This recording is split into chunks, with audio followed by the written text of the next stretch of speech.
All right. Hi, everybody. I've got Curt here, aka Cipher Sniper from the InvestAnswers community. He was nice enough to make some time this afternoon to chat about the rotation model. Many of you know him from the Discord and Discourse forum. Yeah, former engineer, now retired and investing, coding some of his own indicators, and is doing some very unique things with the rotation model specifically. Welcome, Curt. To start, do you mind just giving us, a little bit of your background, how you got into investing, your current style of investing now that you're in your retired years? Sure. Yeah. So I'm like you said, an engineer. Just retired this year. I was investing in a what do you call it? A fund or multiple funds in my 401k, investing very small amounts my whole career. And then was sitting on a beach in Maui, thinking this would be nice to not have to go to work anymore. And so I started thinking about what I could do with that 401k money. Discovered the brokerage link option and started investing in better things. Found Invest Answers, James. Started learning a lot from what he was teaching me. I was following quite a few people at first, and they all fell by the wayside one by one. And During my career, hardware engineer for 10 years, and then software engineer for 20, and then Linux sysadmin for another 10. So I've been coding since late 70s before the IBM PC came out. That makes me old, Wow. but it also allows me to mess with new languages like PineScript, which is the language you write indicators in for TradingView. I just started writing my own indicators where I could, or using free indicators. Along the way, I guess around June, I subscribed to the rotation model from IA and been having fun with that. So that brought me Nice. That's here. awesome. And what year was that you started taking your retirement fund into your own hands? That would have been, I got to think real hard about that, 4 years ago. Okay. Awesome. So within 4 years, I ended up, yeah, multiplying that. Um, it wasn't enough to retire on. Might have been by 65, but I wanted to retire early. Mhm. Yeah, I was able to multiply it by, I think, three times and then by another two times after that, Wow. from where I started. And then I That's retired. fantastic. And a year in, you had the 2022 bear market too. So that was probably a bit of a rude awakening after 2021. Yeah, I also mess with crypto at first, and Hmm. so I have multiple years of $3,000 deductions I can take on taxes. Hmm. So I lost a little bit. There you go. I think I still have some of those from end of 2021, beginning of 2022 myself. Yep. Awesome. Well, why don't we start with the rotation model? And I think the reason I wanted to focus on that today was because there are a lot of folks that are still confused by it or have been struggling to generate meaningful returns with the rotation model. And hmm you seem to have figured out a good system. So I'd love for you to just walk us through that so folks can get a feel for your approach. Okay. Well, when you say good system, we might want to qualify that. I consider the way that I do it to be fairly aggressive. Hmm. And so I also have a dry cough, so I may have to pop a lozenge here in a That's second. okay. Anyway, the way I do it with 0% hodl or hold Hmm. and 100% trade, which is very aggressive. Hmm. But if you play around with the model enough and look at the ROI calculations that it gives you, which by the way are not ROI per year, that's another tricky thing.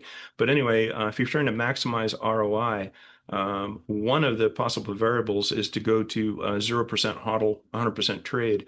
Yeah. So what I do is I hodl outside the model. So I have a certain amount of shares that I want to keep a hold of. And then out of my trading bag, that's where I use rotation model, and I do multiple kinds of pair trades as well. So basically I'm going after maximum ROI. Now, if you were to do a large percentage of your net worth Hmm. using rotation model, in using my method, there's a good chance that you could lose quite a bit. So you don't want to do that. It's an aggressive way to do it. However, I also have tweaked my method a little bit over the last few weeks, and those who are messing around with IA Discourse and Discord may have seen my posts about how to select assets that play well together. Hmm. And so that's one thing. But another thing I started to do is, well, first of all, because I'm doing 100% trade, I can turn off all but two of the tables. So I turn off the long tables. Hmm. Um, yeah, I'm gonna have to pop a lozenge. Hold on. Okay, no worries. And I'm right there with you as well. I have two retirement accounts, and for the rotation model, I'm using that in one account, and then I'm pair trading in the other. And I've taken the 100% rotation approach, and then just keep that completely separate from my longer term hold bag or my day trading bag. Okay. So hopefully the lozenge against my teeth is not going to annoy people. Okay. So yeah, initially I started doing about, I think, 10 or 11% of my net worth using in rotation model, doing it with this method. And I had MicroStrategy in there. And anybody who's paying attention lately has seen that James has recommended taking MicroStrategy out of the rotation model, which I did. However, I at the same time, when I changed all my assets around again, I reduced the amount I'm trading in that instance, and I started up another instance as well. So I'm trading two instances of rotation models. So I'm trading five assets against each other, and then another separate five assets against each other. And I'm trading at about 2 to 4% of my net worth each one. So I've reduced my risk by going down in the amount of money I'm spending in each one. Hmm. Um, but because I'm doing the 100% trade, um, I don't have to look at the trades table for the model to tell me how much to sell of the four because I'm only in one asset at a time. Yeah. I'm not So it's hodling really in the just a model. sell and buy signal. Sell the other Right. asset you're in and buy the one that you're going to. Right. So what it does is it turns it into a pair trade, basically. So Hmm. at any given time, I'm in one. So let's see, right now on one of them, I'm in Reddit. Hmm. And when it gives me another signal, say hood or something, Hmm. then what I do is I bring up a pair trading chart between Reddit and hood, and I see when the best time is to make a trade. And one Ah, other tweak that I just started doing this week that's smart. is So you're really yeah, trying to fine tune that entry after you get the signal on the rotation model. I'm trying to get the best trade I can going from one to the other. So I'm trying to Hmm. hold on to as much money as I can, get as many shares as I can of the next asset. Um, Now, another mod that I just made this week is sometimes I don't do that sell. I Hmm. keep a little extra capital in that account in these accounts that I'm trading in that is equivalent to this size or more. And so a lot of times what I'll also do is um, I'll bring up the separate charts for the two assets and I will buy the one when it looks like it's bottomed, which is Hmm. often a few days after I get the signal from rotation model. And so then I get the most shares for the dollars. And then I look at the sell asset and I wait for it to top so that I can get the most money out of that one. And so Yeah. I'm actually in that mode right now where I just did a trade and I'm still holding on to the other asset, which I think was Amazon, if I remember Hmm. correctly. Yeah, Amazon. So I'm still holding on to Amazon right now, even though I bought into the next asset. And so as soon as Amazon looks like it's at a good sell point, I'll sell that, recover that capital, put it back in my dry powder pile, and then I'm ready for the next thing I want to trade. Got it. So That's a great. little bit That's a different. unique, no, it's a unique way to think about it. And I might be jumping ahead a little bit here, but w- at the time in my rotation model where I had similar assets to my pair trade chart, sometimes I notice the pair trade chart telling me different things than the rotation model. And my mind went to, is the rotation model looking for the asset that is perhaps the most beat up as opposed to looking for the asset with momentum? Yeah, so I was playing around with the rotation model a lot back in June and July, and I Mhm. saw that gold or amber line that shows the trend for the base asset. I don't know if you've seen that. Yeah, yeah. Yeah, And maybe you could you share your screen so folks can see that? sure. Well, I don't have that line on there right now, but Ah, okay. I usually turn it off. But I can share while I'm doing stuff anyway. Well, no. Let's not share yet. Um, Okay. so I'll talk about it'll distract me because the windows will fly all over on my monitors here and I'll have to go track them down again.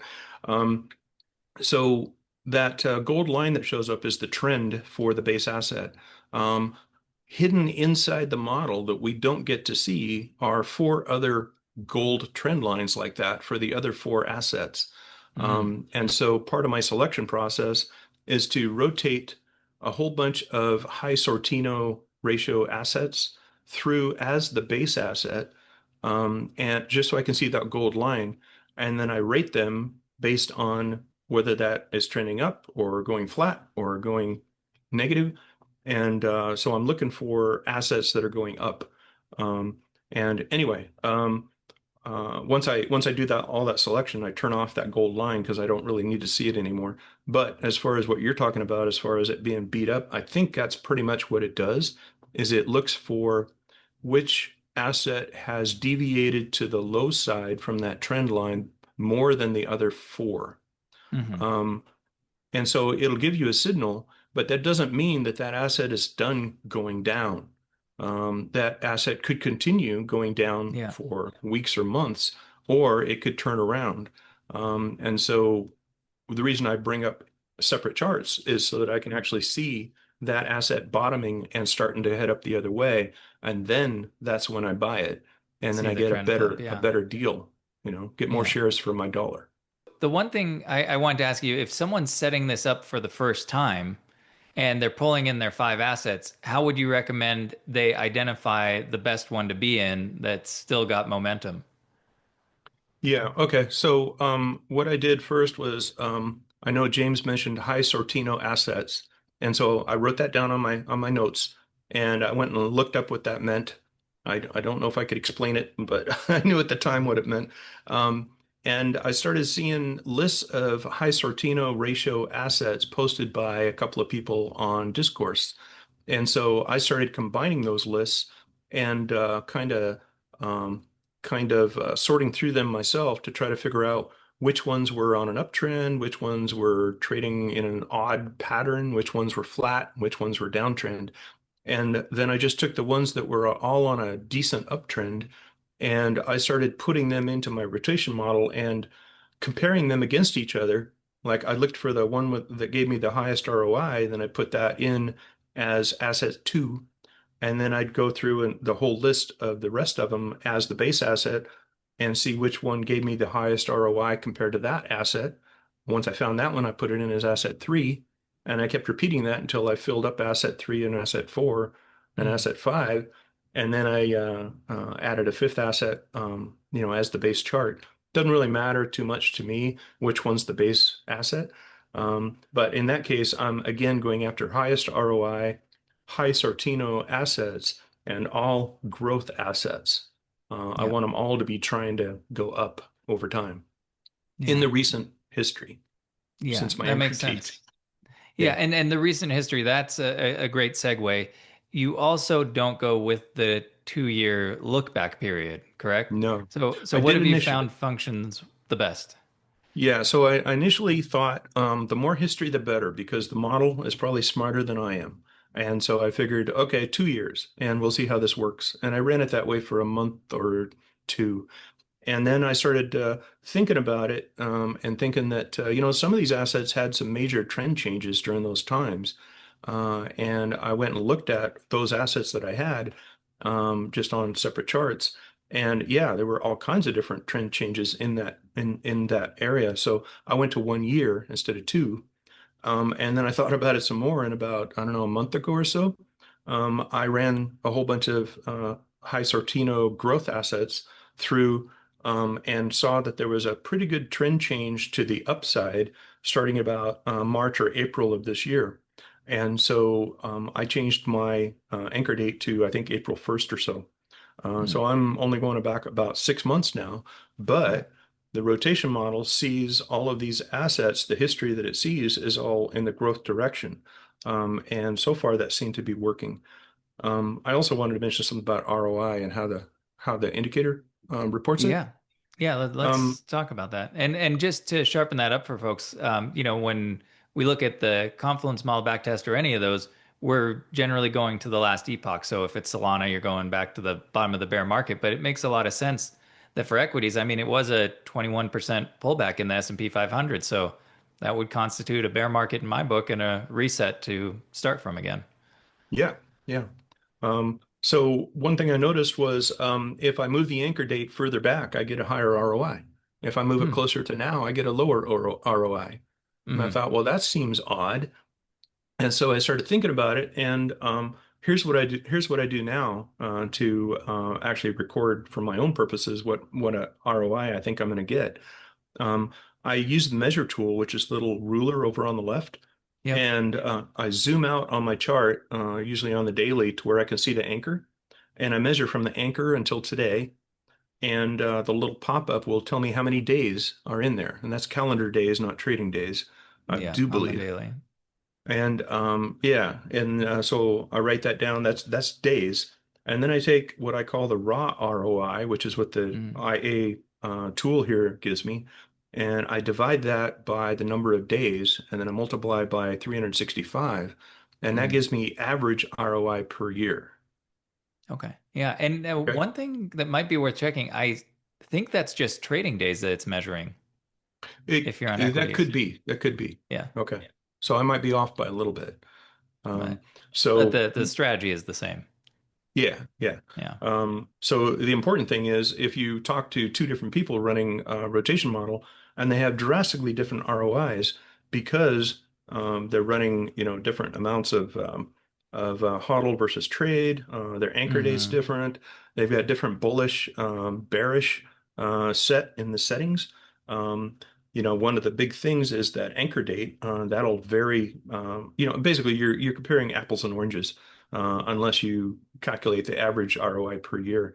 I also wanted to mention that bullish bearish. Um, I have all of my assets in both instances of rotation model set to auto. Mm. So I don't try to manipulate where I think the prices are going. I let the model figure that out based on its trend line it's getting from the candles. Got it. Okay. So that's And you another thing that's found different. that performs better. I'm making money with it. Yeah, that's Now, good. one thing I explained to somebody today on Discord, I think it was um, I got to think how to phrase this. Um, so a lot of people are keeping like say you invested $1,000 in this model and not in the subscription, but in the assets, and you're trading back and forth, and let's say you traded it up to $1,500. Um, Now, the next time you rotate, a lot of people will take that $1,500 and put it into the next asset or a set of assets, however that works, however they're trading it. I've been pulling out the profit and keeping it at $1,000. I mean, I'm trading at a Mm. different amount, but in Yeah. this example, I take that $500 and put it in my dry powder pile. And Hmm. I do that also with my inverse pair trading and my pair trading. Every time I make profit on the trade, I'm pulling out the cash, putting it in my dry powder pile. And that allows me to put cash in for the extra capital I might need in order to keep a hold of the sell asset while still buying the buy asset Hmm. or to do other trades. But that Now, dry that's not going to powder. be, Oh, sorry. go Go ahead. ahead. Oh, I was just gonna say, but that is staying in the rotation model portfolio. It's not dry powder you're using elsewhere. Now No? I'm trading inside my IRA, my Hmm. Roth IRA, and my HSA. I used to trade inside my 401k and my Roth 401k as well, but I rolled those over. Hmm. So they're staying in the accounts, yes. So I'm doing tax deferred or tax exempt trading, which is nice. But no, I'm using that dry powder pile sometimes for the rotation model, sometimes for other things. Okay. This is just one way I found that I can keep extra cash coming in because I tend to want to take that dry powder pile and invest all of it every time I see a dip. And so I Yeah. never have any extra cash. And Yeah. so this is one way where I'm creating extra cash that I can then use when there's dips or when I want to do another kind of trade. Hmm. But that isn't going to give you the highest ROI that you could get out of rotation model Because you're not if you compounding. keep, Yeah. yeah, exactly. So, Yeah. Okay. This might be uh, jumping ahead or not even relevant, but one thing I've noticed is that if people are using the table, which it sounds like you're not, but they're trying to determine values, that it sets the value of the asset to the backtest date, and they might have purchased it at a very different time, and so those values aren't aligning. Is there, and I know you're not doing that, but in the past, is there a way you've found for folks to kind of work around that to get a better yeah. sense of how to allocate buys and sells? Yeah, that's probably the most confusing thing about rotation model is the back test is the back test. It has nothing to do with um, being a portfolio manager and recorder. It has nothing to do with your current portfolio. Um, the only useful thing in there, I can turn on the trades table, I suppose, but anyway, the only useful thing in there is the last set of numbers in the last column in the trades table. If it'll tell you how much to sell of each asset. Now, if you add up the four assets it's telling you to sell, and you put that as the denominator, and then you take each one of those four and you divide those numbers by that denominator, multiply Hmm. each one by 100, you'll get percentage of what you currently hold that it's suggesting you sell. Yeah, that So you would. kind of have to, get your calculator out and do some quick arithmetic to create those four percentages. But that is actually useful, and that Mhm. can tell you, yeah, it wants you to sell, 5% of this one and 30% Yeah, of that one. You can figure all that out from the last set of numbers in the last column of the trades table. yeah, and So that seems like something that would be nice to add as a feature one day. Maybe we'll. I have that in as a feature request. Yes. Yes, I've put that one in as well. So Okay. And fingers then crossed. there are portfolio managers that people have created out there on Discourse Mm, that are available. I know Mopbots created one and some others. okay. And so that's where you would actually keep track of all that stuff. I don't personally keep track of each trade. I just keep track of my net worth and Hmm. which assets I'm currently holding. So I just find Yeah, it annoying to keep track of every little number, so I don't. I hear you. Mopbot's got me on one of those for a while, and then I stopped using it, and now I'm I gonna just go. I'm Oh, go ahead. I'm gonna go ahead and share this real quick. Yeah, that's great. I need to do a Uh, better job of spending more time on Discourse because of all the resources there. Oh yeah. I have four physical screens here and Hmm. multiple virtual desktops. And so I've got one that's just my social media area where I've got Hmm. Discord and Discourse and my email all up at once. And so Hmm. I'm switching between that set and my trading set of screens all day long back and forth so I can Yeah. keep track of all that stuff. Um, this is what my trades look like on rotation model.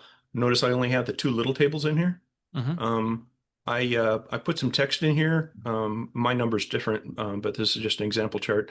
I This would be what I've allocated to the model, and that's what I want to spend, and I don't want to spend really anymore. I'll Hmm. go 100, $200 over, no big deal. But when I do a swap, I'll take the profit, anything really over $1,000, put it in the dry powder pile, and then I'll buy the next asset with the $1,000 again. So this shows right here, I'll zoom back a little bit. This shows where I started the rotation model. Hmm. I've changed the assets, so I had to actually copy this line over to the new base chart again. Hmm. But I've changed the assets a couple times since I started this one. But And somewhere between Hood Kurt, I'm and sorry to go ahead. interrupt. Just for folks who maybe are wondering where you got those lines, it might be worth just saying that you how you drew those in TradingView if folks aren't familiar with that. Which line? Sorry. Oh, the vertical line that you have in there and the diagonal line. I'm assuming you're just using the trend line tool to draw those in manually. This yeah, I don't see a vertical line. Oh, the I've got green one from your start date. Oh, I'm sorry. Yeah, you go over here and you've got some tools here. I grab the vertical line and I can plop one in right there. Yep, and then And then label. you could change colors and, you know, make it be narrower, whatever. And then a lot of times I'll go ahead and I'll lock it in place too, which is what Yep. I So you did on don't this move one. it. Smart. Yeah. So now I'm Yeah. just clicking on it and I'm gonna hit delete key, boom, it's gone. Um, and for this line over here, this is a what do you call it? A trend line? Trend line. Yep. Yeah. So that's Yeah, this and most one. people probably know this, but I just didn't want anybody to get confused and say, where is that feature in Sure. the, rotation model to add that Sure. start point? Yeah, so the trend line is useful. It usually likes to lock because of this magnet here Mhm. to the end of a candle. So there, I just drew another trend line, and I'll go delete it, click on it, and it goes bye bye. This little Perfect. star here is from where the heart is over here. Mhm. You can pick a whole bunch of different symbols, and then the text here is from the text tool. So you Mhm. click on that, you click somewhere, and you say hi, right? So, and then you click on it again, you can, lock it or change the color or whatever. Yeah. So they're Cool. pretty easy to Thank you do. for that little little side quest there. Sure. So this is just the text tool here, and this is, Mhm. from the heart area over there, and this is a trend line. So these aren't part of the rotation model at all. These are just annotations I've added. So with these lines, I just started adding these. I somewhere between when it would have recommended Hood and recommended Reddit, somewhere in here I changed all my assets around. This is when I think it's James said stop using MicroStrategy. So I changed all my assets around. So Reddit was the first one that I was trying to buy. I got the indication here, and what I did was I brought up a Reddit chart and I Mhm. was waiting for it to bottom and waiting for it to bottom, and it wasn't. And so I waited 1, 2, 3, 4 days. Was that right? 1, 2, 3, 4 days. And then I bought it on this day when it looked like it was at a decent Yeah, bottom. just yesterday. Okay. And Yeah, I actually so, just looked at that chart today. mhm. And it's yeah, on the four, I'm like, it looks like it's going to bounce on the daily. I wonder if it can correct a little bit more, but it's great that you do that to look at the individual assets. Well, I kind of learned by the school of hard knocks because you come along and you get a signal and you go, oh, it's telling me to buy. I'm going to buy. And you buy right then on that day or Mhm. that hour, whatever it is. And then for the next several days, in this case, 1, 2, might have been 3 or 4 days, the price goes below where you bought it at. And it's like, well, Yeah, wait a minute, I just lost some profit. So, totally. Well, and here's a question too. What would convince you, because your base asset right now is Rocket Lab, which has been mhm. moving up nicely. What would convince you to maybe stay in that or whichever other asset you were in previously before getting into Reddit? Um, would you consult that chart too and say, does this have more room to run on the daily? And is the percentage gain from that potentially higher than the one it's telling me to rotate into right now? Yeah, so there's a couple things. I'll show you so I'm actually trading these five assets, Hmm. but I'm also trading. Here's another chart, five different assets, Hmm. and I've made a couple of trades here. However, is this the one? Yeah, this is the one. So Amazon, I think I might have changed the assets somewhere in here, all five assets. But anyway, Amazon gave a signal here. I didn't buy it until here. And Hmm. then it gave me Palantir here, and I didn't buy it until here. Well, I haven't even sold Amazon yet because it hasn't fully peaked yet. So I'm Hmm. I'm watching I'm watching its profit. Now, if you go and look at my profile over on IA Discourse or Discord, I have some free indicators available, and one of them is a cost basis indicator, and it's got 30 slots in it. And so what I do every time I make a buy is I put in there how many shares and what the cost basis was of it. And then what that indicator will do is it'll draw a yellow line on here showing that cost basis. And you can put multiple in there, so you'll have multiple yellow lines. And then we'll also combine all those together and give you your average cost basis. And then it'll give you some stuff at the bottom that says what your profit and loss is. And so I sit there and I watch that profit and loss go red or green, go up at $1,000 or $10,000, then go back down again. So I'm sitting there watching that on each chart as well, and I'm able to instantly tell whether I'm in profit or not and by how much. And between that and the chart, that helps me to decide, you know, do I want to take profit now or do I want to wait? So. Yeah, that's great. Cool. So for someone who's setting this up for the first time, I know we've jumped ahead a little bit, Mhm. but do you think it's worth going through just how you dial this in and how you think about it, which tables you show and don't show, or is there something else in your notes that you think is more worthwhile to move on to from where we're at right now? Um, no, that's probably really good. And I do want to say one other thing. You'll notice I'm in dark mode, Mm-hmm. and these white labels here show up real nice, Mm-hmm. like Palantir and Amazon.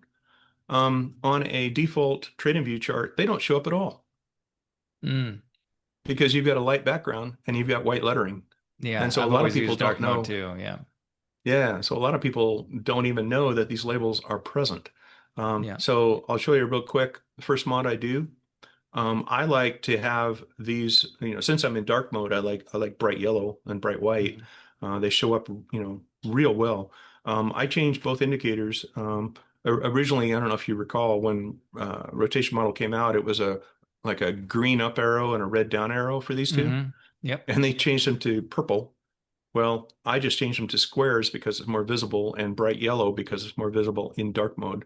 Sure. And then if I were in light mode, regular mode, I would also change, where is it?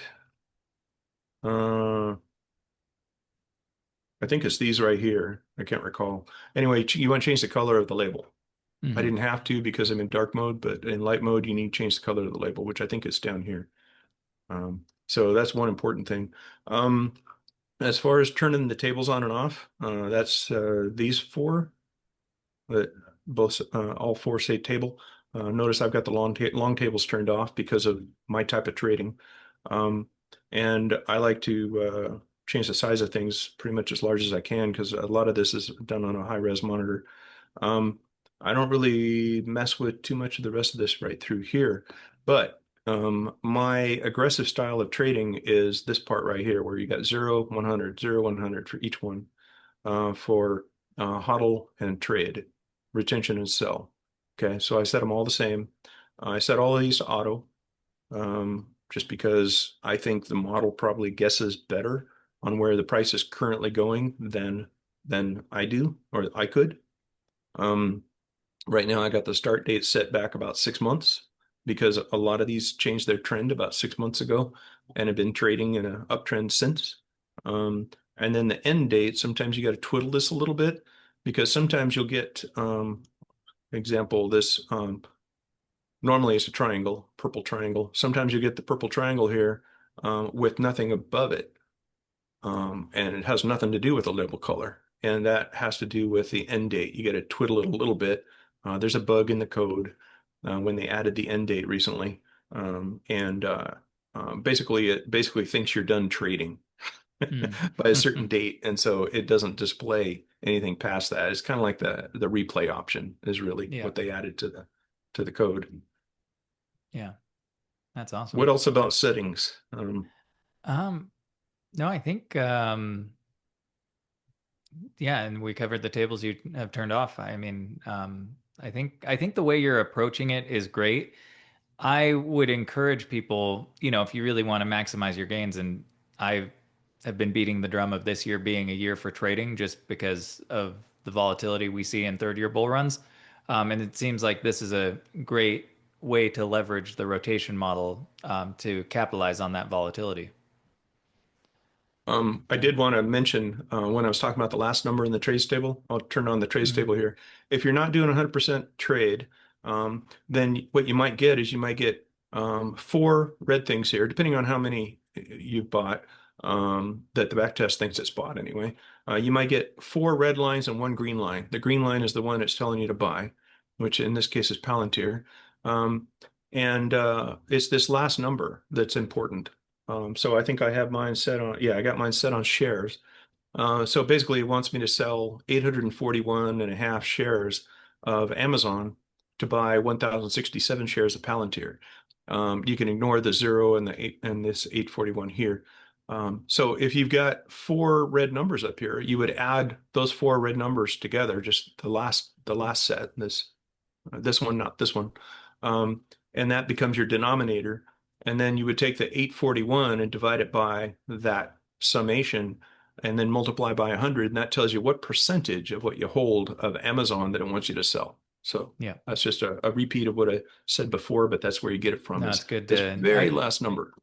I think it's great to repeat that because that's one of the questions I see come up most often. Yeah. How to calculate those buy and sell percentages.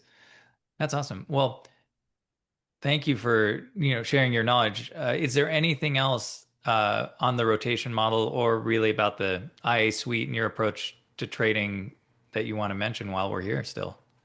Oh, let me think. Anchor date.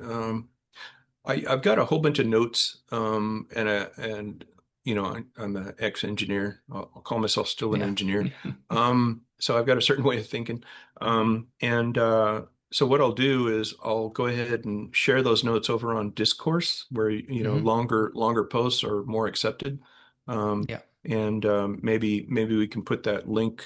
Uh, Yeah, I yeah, we can can put it probably in put the that link. video description and Mhm. then we can post this video with your notes as well over in Sure. Discourse. Okay. That's awesome. Sounds good. All right, let's stop your screen share real quick. How do we do that? Okay. You might have to do that on your end. All right. But I just wanted to say thank you. The one thing or one of the many things I appreciate about the Invest Answers community is the diverse set of talents, and you being a standout amongst those. So thank you for all you do, all the posts, the custom indicators, and helping people along. I mean, it really provides a ton of value to folks. I did warn the community about a month Mhm. before I retired that they were going to get tired of me. So, You are very active, but I think people appreciate that. And all right. just because not everybody can read it, what does your shirt say there? Because I think it's very Oh, appropriate. yeah, it says engineer, and it shows how to pronounce it. It says one who gets excited about things that no one else cares about. Yeah, that's you know what? It takes a village, and we all have our own strengths. I wish I had just a bit of your engineering mindset and coding know-how, but sadly, I don't. Well, we can get you started in PineScript if you want. Yeah, the one thing I've been really wanting to do in PineScript is I need to go to a different brokerage, but for pair trading, I just want to automate that. So when you get the pair trade flip from blue to orange, orange to blue, just Hmm. have that send out to my brokerage to initiate a trade. That would be Yeah. fantastic. It's just like take out the human element, just completely binary and happening at the exact right moment. Because so often I miss that and I'm a couple hours late. So there are people that are working on that in Discourse and Discord, and somebody Mhm. just put out a nice little flow chart on Discord today, talking about Ah, exactly doing that sort of thing. So okay. go All hunt that right. down. Another reason to get on Discourse. Or you said Discord? Discord in this case, yeah. Discord in this case. Okay. All right. Yep. Good deal. Well, Curt, thank you so much. Really appreciate it. And yeah, we'll get this posted just as soon as possible. All right. Thank you very much. All right. Have a good one. You too.